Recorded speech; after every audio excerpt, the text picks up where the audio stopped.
ఎవరి కోసం చెప్పారు? లోతు భార్య ఏం చేసింది? ఏదైతే దేవుడు ఆజ్ఞ మేరకు వెనుతిరిగి చూడొద్దన్నప్పుడు ఏం చేసింది? మన పరిస్థితి అదే కదా. ఏదైతే దేవుడు చేయొద్దన్నాడో దాన్ని చేయడమే మన పని, అంతే కదమ్మా. లోతు భార్య వల్లే మరి మన ఆలోచనలు కూడా ఉన్నాయో లేదో 1-2 సార్లు మనం పరీక్షించుకునే వారిగా ఉండాలి.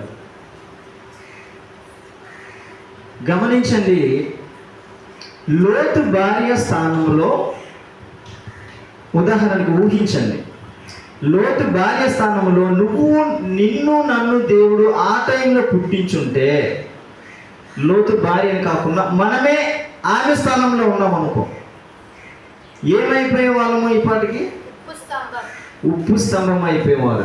కానీ దేవుడు మనకి అద్భుతమైనటువంటి అవకాశాన్ని ఇచ్చాడు. ఉప్పు స్తంభం అయిపోకుండా ఆయన యొక్క ఉనికిలో మనము బ్రతకడానికి, నిరంతరం కూడా ఆయనతో పాటు మనము జీవించడానికి అద్భుతమైనటువంటి లైఫ్ అనేది మనకి దేవుడు ఇచ్చాడు. కనుక చాలా అద్భుతమైనటువంటి మాటలు, మరి విలువైనటువంటి మాటలు, చాలా విలువైనటువంటివి. కనుక ఈరోజు దేవుడు నాకు ఇచ్చినటువంటి జ్ఞాన పరిధిలో కొన్ని మాటలు నేను మీతో పాలు పంచుకోవాలనుకుంటున్నాను. బైబిల్లో సర్ప సంతానమా అని దేవుడు ఎవరి ద్వారాగా మాట్లాడించాడు? సర్ప సంతానమా అని హెచ్చరింపు ఎవరి ద్వారా ఇచ్చాడు దేవుడు?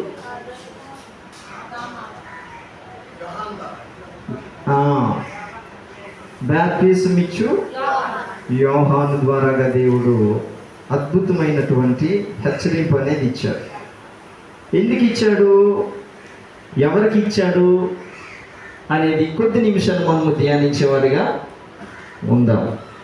కొద్ది నిమిషాలు మనము ధ్యానించేవారిగా ఉందాం.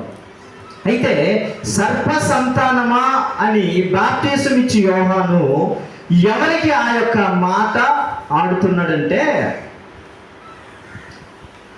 మామూలు కాదు, శాస్త్రులు, సద్దుకేయులు, పరిసయ్యులు, వీళ్ళందరూ కూడా ఆయన చేతి ద్వారాగా బాప్టిజం తీసుకోవడానికి వచ్చినప్పుడు అప్పుడు ఆయన పలుకుతున్నటువంటి మాట అన్నమాట.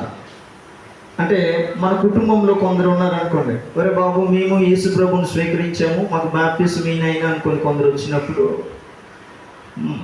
మనమైతే ఏం చేస్తాం? ఇస్తామా ఇవ్వమా? ఇవ్వకుండా సర్ప సంతానమా అని ప్రస్తావించి మాట్లాడటం అంటే దాని అర్థం ఏంటనేది మనం కొద్ది నిమిషాలు మనము ధ్యానిద్దాం. సర్పము దేనికి సాదృశ్యము? సరే, ఇప్పుడు మీకు మొదటి నుంచి కూడా వివరించుకొని వెళ్ళినట్లయితే చాలా టైం అవుతుంది. 20 నిమిషాలు అంటే 20 నిమిషాలు నేను ముగించాలనుకుంటున్నాను. కనుక సర్ప సంతానం అనేది ఆదిలోనే మొట్టమొదటిగా కుయుక్తి కలిగినటువంటి పని ఒకటి, సాతానుడు ఒక జంతువును వాడుకున్నాడు. ఏది ఆ జంతువు పేరు? పాము కదా. అయితే ఇదంతా కూడా ఎక్కడ జరిగింది?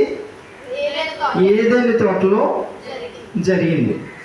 అది వాస్తవంగా మనము భౌతిక సంబంధమైనటువంటి తోట అనుకుంటాం, భౌతిక సంబంధమైనటువంటి పనులు అనుకుంటాం, భౌతిక సంబంధమైనటువంటి కథ అనుకుంటాం. కానీ అది ఆత్మీయ స్థితిలోకి మనం వెళ్ళి ఆలోచన చేసినట్లయితే అది ఒక యుద్ధ భూమిలాగా మనకి కనిపిస్తుంది. ఏది? ఏదోను తోట అనేది ఒక యుద్ధ భూమిలాగా మనకి కనిపిస్తుంది.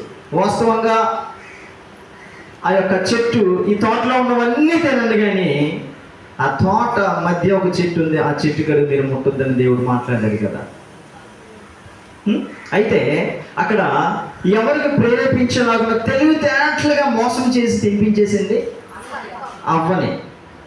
అది అనుకున్నది దాకా స్లోగా మాట్లాడి, ఏమమ్మా మీ దేవుడు ఇక్కడ ఉన్నటువన్నీ తినొద్దు అన్నాడు, కానీ అది ఎందుకు అసలు అన్నాడు, దాని గురించి అసలు ఏమైనా నీకు అవగాహన ఉందా? అలాగన్నాడంటే ఏదో మంచిది అక్కడ దాగుంది, ఆయనలాగా మీరు అయిపోతారేమో అనుకొని తెలివితేటలుగా ఏం చేసింది?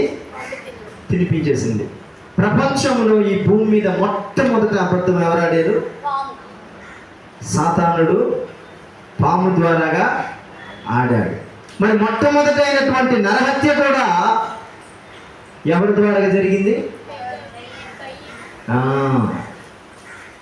అయితే ఈ సర్ప సంతానం అనేది దేనికి సాదృశ్యం అనేది మనము కొద్ది నిమిషాలు ఎంత అయితే టైం ఇచ్చారో అంతవరకు మనం మాట్లాడుకుందాం. అయితే మీరు గమనించండి, పాముకి 3 లక్షణాలు ఉంటాయి. ఏంటవి చెప్పండి. ఒకటి, ఆ పాము అనేది భూమి కిందకు పొడుస్తూ మట్టిని తిని బ్రతుకుతుంది. ఏం చేస్తుంది? మట్టిని తింటూ బ్రతుకుతుంది అనమాట. దాని స్థితి అంతా, దాని యొక్క జీవిత గమ్యం అంతా కూడా భూమి కిందకు పొడుచుకొని మట్టి తినుకొని బ్రతకడమే. రెండవది కుయుక్తి గలది. అది అంటే చాలా స్లోగా మనిషి అసలు పక్కన ఉందా లేదన్నట్టుగా సాఫ్ట్గా వెళ్ళిపోతుంటుంది అనమాట. కుయుక్తి గలది అనమాట. అది పసికట్టలేనటువంటిది అనమాట. దాన్ని పట్టుకోలేనటువంటి స్థితిలో అంత విచిత్రంగా మనుషుల్ని మ్యానిపులేట్ చేస్తుంది, అంటే మోసం చేస్తుంది అనమాట. 3, విషాన్ని జిమ్మేటువంటి, ప్రాణాన్ని తీసేటువంటి, విషాన్ని జిమ్మేటువంటి గుణం ఉన్నటువంటిది. 4, భూమి మీద ఎలా వెళ్తుంది? అది వంకరగా వెళ్తుంది. ఒకటి ఏంటి? మట్టిని భూమిని పొడిస్తే బ్రతుకుతుంది. 2, కుయుక్తి గలది, మోసం చేయడానికి చాలా జ్ఞానోక్తమైనటువంటిది. 3, విషాన్ని జిమ్మేటువంటి గుణం ఉన్నటువంటిది, మనిషిని ప్రాణం తీసే విషాన్ని బయటికి జిమ్మేటువంటి గుణం ఉన్నది. 4,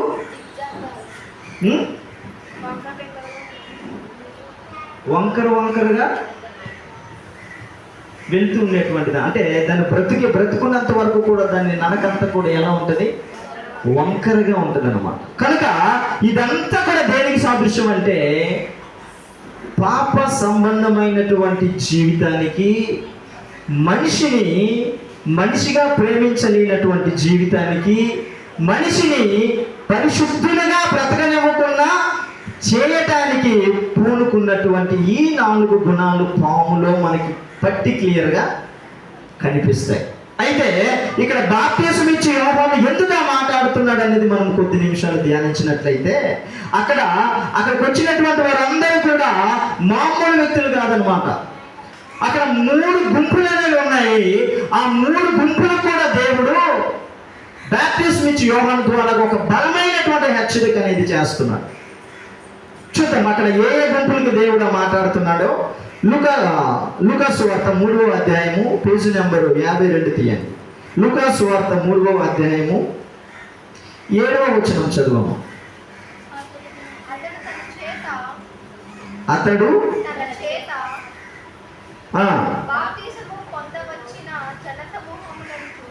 బాప్తిసము పొందవచ్చిన జన సమూహములను చూచి, సర్ప సంతానమా, రాబోవు ఉగ్రతను తప్పించుకొనుటకు మీకు బుద్ధి చెప్పిన వాడెవడు?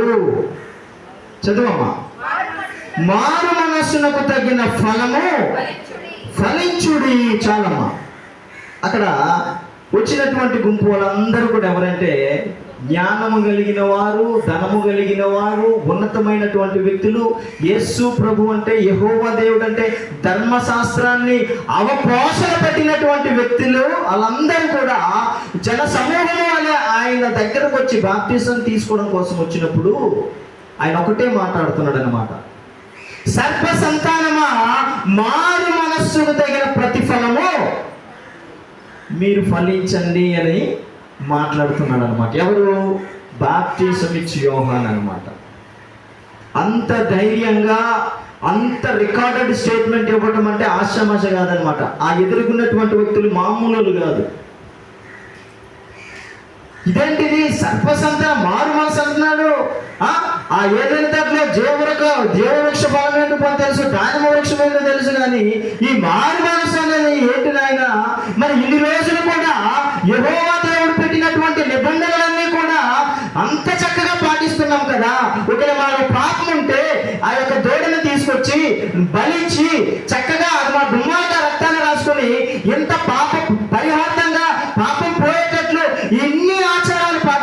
ఉన్నాం కదా, మరి మాకు మరలా సర్వసంతానమా, మారు మనస్సుకు తగిన ప్రతిఫలం అనుకొని దేవుడు మాట్లాడుతున్నాడు అన్నమాట.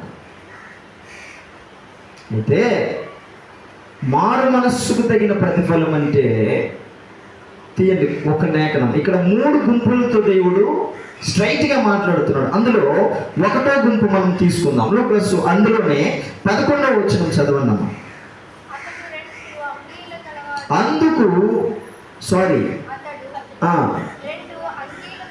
అతడు 2 అంగీలు గలవాడు, ఏమీ లేనివానికి ఎవరిననియు ఆహారము గలవాడు, అలాగనే చేయవలనని వారితో చెప్పెను. ఇక్కడ మొట్టమొదటి మాట ఎవరికి వార్నింగ్ అంటే, అక్కడ చూడండి, ఎవరికి అక్కడ 10 మరలా చదువమ్మా. అందుకు జనులు అలాగైతే మేమేమి చేయవలనని అతను అడుగుతున్నారు. అక్కడ ఫస్ట్ గుంపు అన్నమాట. ఎవరు? సామాన్యులుగా ఉన్నటువంటి వ్యక్తులు, జనులు, మనలాంటి వారు అన్నమాట. ఏమయ్యా మరి మారు మనస్సుకు తగిన ప్రతిఫలం అని నువ్వు చెప్తున్నావు కదా, ఇప్పటిదాకా మాకు అసలు అది ఏంటో తెలియదు నాయన, ఏంటి చెప్పిన ఆయన అనుకోరు అన్నప్పుడు అక్కడ చెప్తున్నాడు అనమాట. ఆయనకే 10లో మాట్లాడుతున్నాడు. జనులు అలాగైతే మేమేమి చేయవలనని అతను అడుగగా, అతడు 2 అంగీలు గలవాడు, ఏమీ లేని వానికి ఇవ్వలను చెప్పాడు అనమాట. మొదటిది 2 అంగీలు ఉన్నటువంటి వాడు ఏమీ లేనటువంటి వాడికి ఇమ్మంటున్నాడు. మన జీవితంలో, మన కుటుంబంలో ఒక 10 మందికి భోజనం పెట్టేటువంటి కార్యక్రమం అనేది ఎప్పుడు జరుగుతుంది? వాస్తవంగా మన కుటుంబంలో అందరికి పిలిపించి చక్కగా భోజనాలు పెట్టి మంచి హడావిడి చేసేటువంటి సందర్భం ఎప్పుడు వస్తుంది? ఒకటి, ఇంకా మామూలు లేవు. ఇప్పుడు ఓణీలు ఫంక్షన్లు, లుంగీలు ఫంక్షన్లు ఏవేవి అయిపోతున్నాయి అన్నమాట. వీటన్నిటికి కూడా చక్కగా ఎవరిని పిలుస్తాం చెప్పండి? మీరు క్రీస్తు నెరిగినటువంటి వారిగా ఎలా ఎలాంటి వారిని మీరు ఆదరించాలి? అటన్నిటికన్నా ఇంకొకటి చూపిస్తాను, నేను తీయండి. లూకాసు సువార్త 14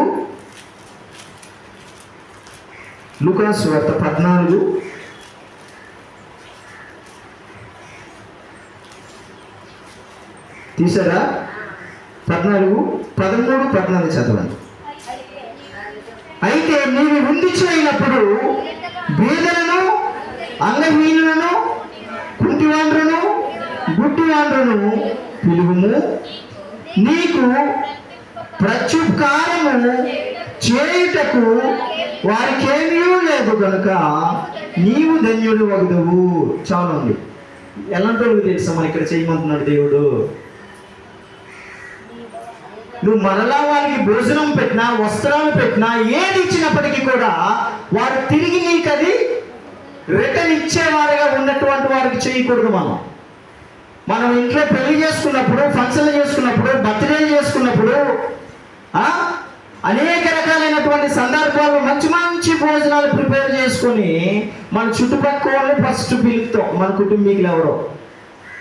అలాంటి వాళ్ళు కాదు. మొట్టమొదటిగా దేవుని ఎరిగినటువంటి వ్యక్తులు, ఆత్మ ఫలాలను ఎరిగినటువంటి వ్యక్తులు, ప్రభు మార్గంలో నడుస్తున్నటువంటి వ్యక్తులు చేసే పని ఏంటి తెలుసా? నువ్వు పెట్టే భోజనానికి మరలా వాళ్ళు తిరిగి ఇవ్వలేనటువంటి స్థితిలో ఉన్నటువంటి వాళ్ళకి పిలిచి పెట్టాలి. ఈ రోజుల్లో అలాగే ఎక్కడ ఉందండి? ఈరోజు నేను 500 ఈడేస్తే తిరిగి నాకు 1000 రూపాయలు ఈడు రావాలనుకొని చేస్తున్నటువంటి సందర్భాలే కానీ, మన బర్త్డే ఫంక్షన్లో అయినా, మెచ్యూర్ ఫంక్షన్లో అయినా, పెళ్లిలో అయినా, రోడ్ల మీద అధోగతి పాలై తిరుగుతున్నటువంటి వ్యక్తులకు ఒక 10-15 మందికి ఎప్పుడైనా తీసుకొచ్చి భోజనం పెట్టిన సందర్భాలు ఉన్నాయి మన బతుకులో. వస్త్రాలు లేకుండా,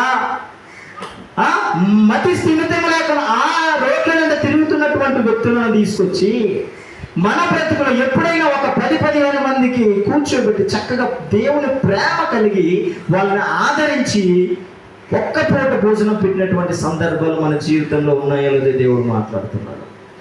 నాయన మీరే మీరే ఏదో పిలిచాము చేశాము అద్భుతంగా జరిగిపోయింది మా ఫంక్షన్ అనుకుంటారు, కానీ అది నాకు ఇష్టమైందో లేదో కూడా మీరు గమనించలేనటువంటి స్థితిలో చేసినట్లయితే మీకన్నా మూర్ఖులు ఇంకెవరు కూడా ఉండరని దేవుడు మాట్లాడుతున్నాడు. చెయ్యండి, చేయకూడదని కాదు, కానీ ఆ యొక్క విందుకు ఎవరు ప్రధానంగా అర్హులంటే ఈ కేటగిరీకి సంబంధించినటువంటి వ్యక్తులు అర్హులు. నువ్వు చేసినటువంటి ఏ కార్యమైనప్పటికీ కూడా నువ్వు పెట్టినప్పుడు తిరిగి నీకు రిటర్న్ ఇచ్చే స్థితిలో లేని వారికి నువ్వు వివేచన కలిగి అట్లాంటి వ్యక్తులను తీసుకొచ్చి నువ్వు వస్త్రాలైనా ఆహారమైనా ఏదైనప్పటికీ కూడా అలాంటి వారు ఎవరు నువ్వు గమనించి వెతుక్కొని తీసుకొచ్చి నీ ఇంటి ముందర కూర్చోబెట్టి అది ఏది ఇచ్చినప్పటికీ కూడా నీకు బలమైనటువంటి ఆశీర్వాదం అనేది దేవుడు అనుగ్రహించజేస్తాడనమాట. కనుక చూడండి, ఈ గుంపు ఎవరు? జనులు అనమాట, మనలాంటి నార్మల్ పీపుల్, అంటే మనలాంటి ప్రజలు అనమాట. ఇప్పుడు రెండో గుంపుతో ఒక మాట్లాడుతున్నాడు, చూడండి, తీయండి. లూకా సువార్తలోకి వెళ్తున్నాడు, మళ్ళీ 3వ అధ్యాయంలోకి, మళ్ళీ 3కి వెళ్ళిపోయిరా. అక్కడ చూడండి 12 చదవండి, 3లో 12. బాప్తిసము పొందవచ్చు బోధకుడా, మేమేమి చేయవలనని అతను అడుగురా. సుంకరులు అడుగుతున్నారు అనమాట, అయ్యా మరి మేమేం చేయాలయ్యా, మరి మారు మనసుకు తగిన ప్రతిఫలం అంటున్నావు, మరి మేమేం చేయాలి చెప్పి అన్నప్పుడు చదువుతుందమ్మా. అతడు మీకు నిర్ణయించబడిన దానికంటే ఎక్కువ తీసుకొనవద్దని వారితో చెప్పాను. ఈ సుంకరులు అనేవారు ఎవరంటే మనకి జక్కయ్య గుర్తొస్తారు కదా, ట్యాక్స్ కలెక్ట్ చేసేటువంటి వ్యక్తి అనమాట, పన్నులు వసూలు చేసేటటువంటి వ్యక్తులు అనమాట వీళ్ళు. జక్కయ్య ట్యాక్స్ వసూలు చేసే వారందరికీ కూడా ఏంటి, ఉన్నతమైనటువంటి అధికారి.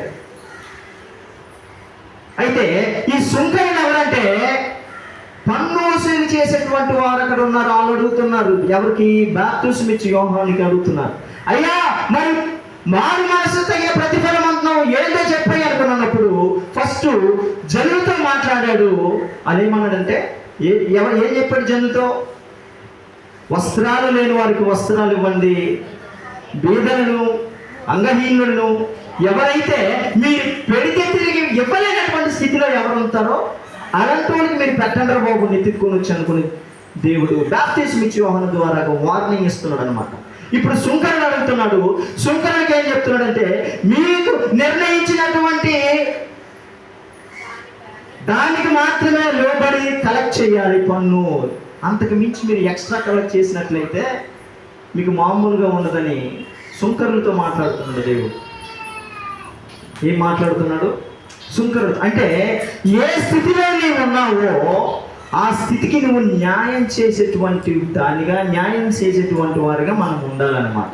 నీకు ఒక అధికారం ఉందా, నువ్వు ఒక హాస్పిటల్లో నర్సువా, లేకపోతే ఏ పొజిషన్లో ఉన్నత స్థాయిలో ఉన్నావో, అక్రమంగా నీకు గవర్నమెంట్ శాలరీలు కావాలి, అక్రమంగా టేబుల్ కింద వెళ్ళి కూడా కావాలి, ఇలాంటివి చేయొద్దు అంటున్నాడు. నీకు ఏదైతే గవర్నమెంట్ అనేది ఫలానింతని నిర్ణయించిందో, రీసెంట్గా చాలా సందర్భంలో నేను మండల ఆఫీసులో ఒక పని, అది గవర్నమెంట్ పనే ఈజీగా, ఆ పనికి కూడా డబ్బులు దండుకున్నటువంటి గవర్నమెంట్ ఉద్యోగస్తులు లేరా? ఒక గవర్నమెంట్ పని ఏదైనా ఒక ఈ పలానా ఇంకా లేదంటే దాంట్లో కూడా డబ్బులు దండుకొని తీసుకున్నటువంటి ఉద్యోగస్తులు లేరా? అలాంటి సుంకరుల కోసమే దేవుడు మాట్లాడుతున్నాడు. నువ్వు ఏ ఉద్యోగాన్ని అయితే నువ్వు కలుగున్నావో అందులో నువ్వు ఏదైతే నీకు గవర్నమెంట్ నిర్ణయించిందో దానికి పాత్రులుగా నిజాయితీగా బాధ్యత చూపించి నువ్వు ఆ యొక్క వృత్తిని కొనసాగించమని మాట్లాడుతున్నాడు అన్నమాట. ఈరోజు మనకి ఏ స్థాయిలో దేవుడు ఉంచాడో అదే స్థాయిలో నువ్వు కూలోడుగా ఉన్నావా, ఆ కూలి పని చేసుకుని ఆ రోజుకి 200-300 తెచ్చుకో.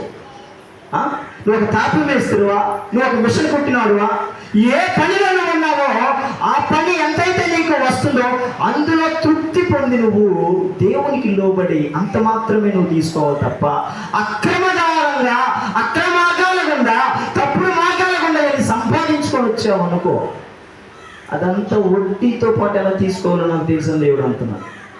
అందుకని సుంకరులకు మాట్లాడుతున్నాడు, నీకెంతైతే నిర్ణయించానో అంత మాత్రకే నువ్వు వసూలు చేసేటువంటి వాడిగా ఉండాలి. ఏ వృత్తిలో నువ్వు ఉన్నావో ఆ వృత్తిలో నిజాయితీ చూపించి బ్రతికే వాడిగా నువ్వు ఉండాలి అని దేవుడు మాట్లాడుతున్నాడు. చూడండి అమ్మ, గమనించండి మీరు. ఇక్కడ సంసోనికి చాలా ఉన్నతమైనటువంటి అభిషేకాన్ని ఇచ్చాడు దేవుడు, మంచి బలం ఇచ్చాడు. అయినప్పటికీ కూడా దాన్ని వాడుకునే విధానంలో ఫెయిల్ అయిపోయాడు. ఎవరి వల్ల పడిపోయాడు? దలీలా వల్ల పడిపోయాడు. అంతకుముందు ఇంకొక 3 స్త్రీలతో కూడా అయ్యగారు పడిపోయారులే. ఎక్కడికి వెళ్ళా అయ్యగారికి మాత్రం ఆడదై ఉండాలి. వ్యభిచారానికి లోబడిపోయి ఎక్కడికి వెళ్ళా పాపం చేయాలనే తపనతోనే స్త్రీ వైపు మోహం చూపించి స్త్రీ ఒడిలో బానిసత్వం అయిపోయాడు. ఎవరు? మరి అదే మాదిరిగా యోసేపును చూడండి. పొతీఫర్ ఇంట్లో తన భార్య పాపం చేయడానికి ఆహ్వానించినప్పుడు సర్వోన్నతుడైన దేవుడు ఉన్నాడు, నా యొక్క యజమానుడిని మోసం చేయను, దేవుడు చూస్తున్నాడని తన భార్యతో, ఎవరి భార్యతో? పొతీఫర్ భార్యతో మాట్లాడుతున్నాడు అనమాట. ఆమె ఏం చేసింది తెలుసా?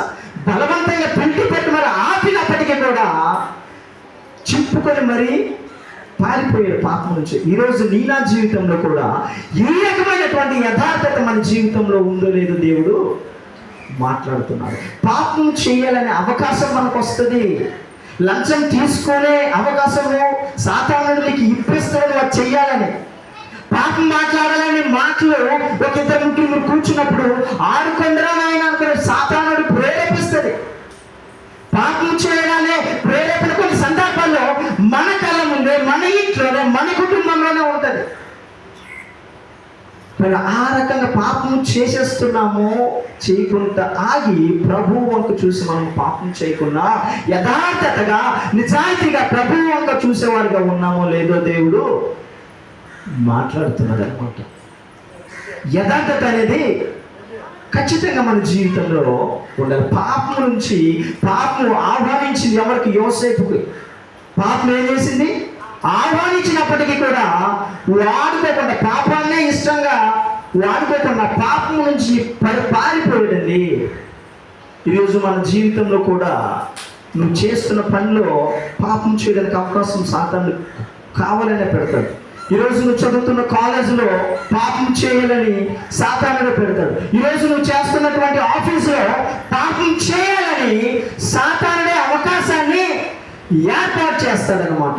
మరి ఆ పాపాన్ని మనము స్వీకరించేవారుగా ఉన్నామో సంసోను వలె లేదా యోసేపు వలె పాపం నుంచి పారిపోయేవారుగా ఉన్నామో దేవుడు మాట్లాడుతున్నాడు అనమాట. అయితే సుంకరంలో చెప్తున్నాడు, మీకున్నటువంటి స్థితిలో నిజాయితీ చూపించి మీకు ఎంతైతే నిర్ణయించానో అంత మాత్రమే మీరు కలెక్ట్ చేసుకోవాలి, కానీ ఏ మాత్రం కూడా ఎక్స్ట్రా కలెక్ట్ చేయడానికి లేదని బాప్టిస్ట్ యోహానుతో దేవుడు వార్నింగ్ ఇస్తున్నాడు అనమాట.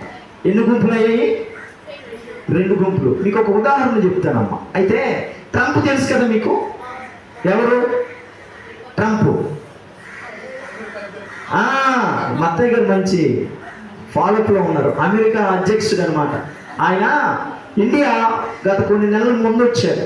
వచ్చినప్పుడు ఒక ఇంటర్వ్యూ చేసినప్పుడు 3 వ్యక్తుల పేర్లు చెప్పారు. ఎవరెవరంటే సచిన్ టెండూల్కర్ తెలుసా మీకు? మత్తయ్య గారికి తెలుసు, క్రికెటర్. విరాట్ కోహ్లీ తెలుసా? ఆయన క్రికెటరే. ఇంకొక ఆయన ఎవరంటే స్వామి వివేకానంద. ఈ 3 పేర్లు ట్రంప్ చెప్పాడు అనమాట ఇంటర్వ్యూలో. ఇంకెవరి పేర్లు గుర్తులేవు. ఆడంత ఆజానుభావుడు అయినా ఆయన గుర్తులేదు. ఈ 3 పేర్లు ఆయన ఇంటర్వ్యూలో మాట్లాడాడు. ఈ 3 వ్యక్తులు నాకు ఇష్టం అనుకుని ఆయన మాట్లాడాడు అనమాట. అయితే స్వామి వివేకానంద అమెరికా వెళ్ళినప్పుడు ఒక కాన్ఫరెన్స్ మీటింగ్ లో మాట్లాడినప్పుడు స్టార్ట్ చేస్తాడు అనమాట. My dear brothers and sisters అనుకుని ఆయన స్టార్ట్ చేస్తున్నప్పుడు ఆ అమెరికాలో ఉన్నటువంటి వ్యక్తులు, ఆ యొక్క మగాళ్ళు, ఆడవాళ్ళందరూ కూడా ఏంటి అసలు ఒక ఇండియన్ నా చెల్లికి, నా భార్యకి అక్క చెల్లి అంటున్నాడు ఏంటి అనుకుని అందరూ కూడా ప్రేమగా ఆహ్వానించి ఆయనకి చప్పట్లు కొట్టడం మొదలు పెట్టారు. అక్కడ ఎవరికి? స్వామి వివేకానంద గారికి అనమాట. అయితే అక్కడ ఒక స్త్రీ ఆటోగ్రాఫ్ అడిగింది. ఎవరికి? అడిగినప్పుడు ఆయన ఆటోగ్రాఫ్ ఇచ్చారు.